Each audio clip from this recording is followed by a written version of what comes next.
Today I'm going to show you one way to cut your melon, and the first way I'm going to show you how to cut a melon is by cubing it. So what you'll want to do is you're going to want to take a sharp knife.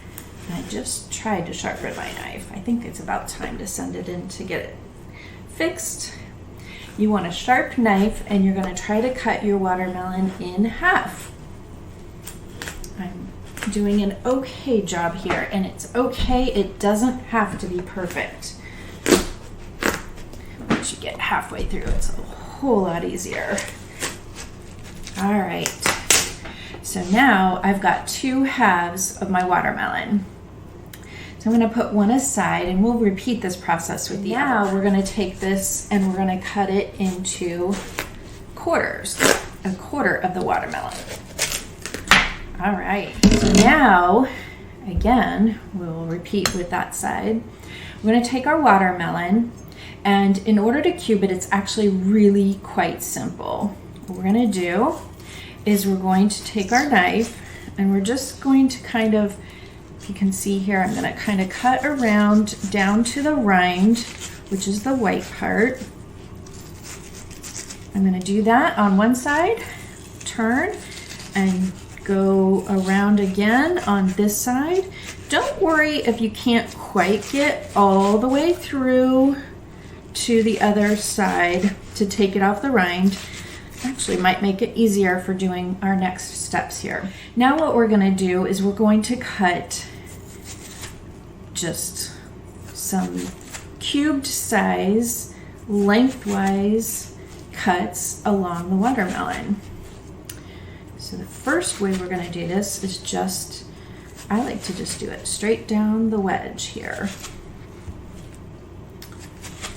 All right, now what we're going to do is we're going to turn it and think about it as if it was standing up like this. And now we're going to slice 90 degrees against those cuts that we just did. So we're going to do that. Now this one is going to go a little deeper.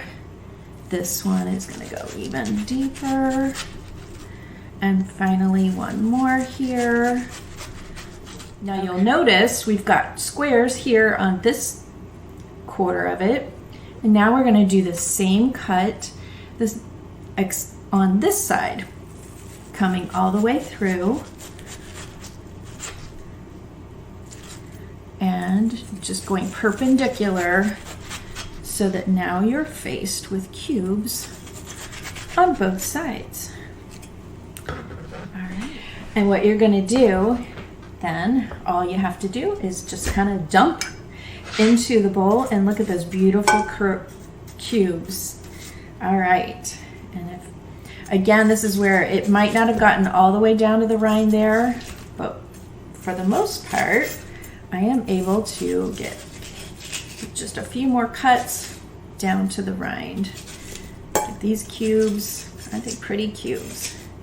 All right, there you go. Now, you can actually pickle this rind, not the hard part, but this rind. I'm going to include a recipe for that in our notes for this video. So you can use all of the watermelon. And there you go, some cubed watermelon. Look at that. Isn't it beautiful?